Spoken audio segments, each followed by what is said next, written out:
Bonjour à tous. Aujourd'hui, nous allons explorer le Generated Knowledge Prompting ou GKP.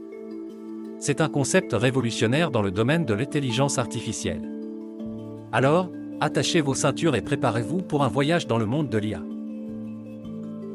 Les modèles de langage préentraînés à grande échelle sont incroyablement puissants, mais peuvent-ils être améliorés avec des connaissances externes?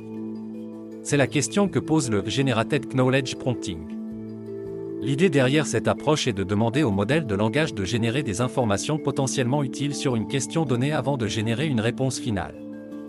Le plus intéressant, c'est qu'elle n'a pas besoin de supervision spécifique à la tâche ou d'accès à une base de connaissances structurée. Dans ce schéma, vous pouvez voir que le modèle 1 est maintenant spécifié comme un modèle préentraîné qui apprend d'une base de connaissances. Il génère ensuite des questions, par exemple, quel type d'animal est un chat, basé sur ce qu'il a appris. Le modèle 2, qui est formé sur les questions générées par le modèle 1, utilise ces questions pour apprendre et répondre à de nouvelles questions. Enfin, on montre que la performance du modèle 2 s'améliore après avoir appris des questions générées par le modèle 1. Il y a deux façons simples de faire cela, l'approche à une seule invite et l'approche à deux invites. La première approche demande au modèle de générer des connaissances, réponses intermédiaires, puis d'écrire la réponse finale, tout cela avec une seule invite.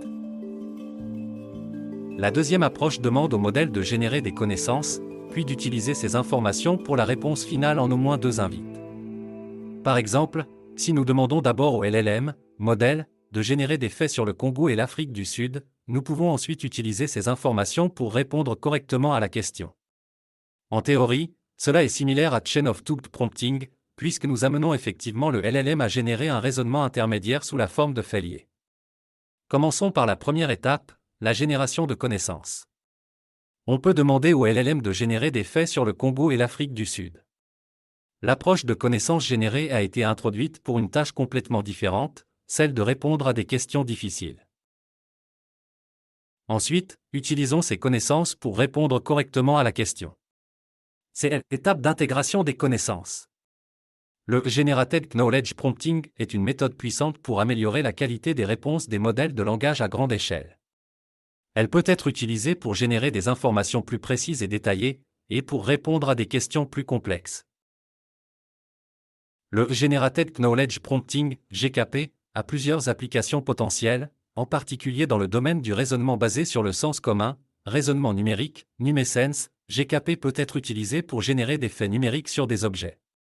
Par exemple, si on pose la question « Combien d'ailes a un pingouin ?», GKP peut générer la connaissance « Les oiseaux ont deux ailes ». Le pingouin est un type d'oiseau, pour répondre à la question. Raisonnement basé sur le sens commun, Common Sense QA, GKP peut être utilisé pour générer des connaissances sur des concepts spécifiques. Par exemple, si on pose la question « Google Maps et d'autres services GPS ont remplacé quoi ?», GKP peut générer la connaissance « Les cartes électroniques sont la version moderne de l'atlas papier » pour répondre à la question. Raisonnement scientifique basé sur le sens commun, CASC, GKP peut être utilisé pour générer des connaissances scientifiques de base pour aider à répondre à des questions. Par exemple, si on pose la question « Trop de gens veulent des serpents exotiques. La demande pousse quoi à les transporter ?», GKP peut générer la connaissance « Certaines personnes élèvent des serpents comme animaux de compagnie » pour répondre à la question. Voilà, c'est tout pour aujourd'hui. Nous espérons que vous avez trouvé cette vidéo instructive et intéressante en prompt engineering. N'oubliez pas de vous abonner à notre chaîne pour plus de contenu passionnant sur l'IA. Ci-dessous, n'hésitez pas à les laisser des questions ou des commentaires. Vous y trouverez également quelques références. Merci de nous avoir regardés et à la prochaine.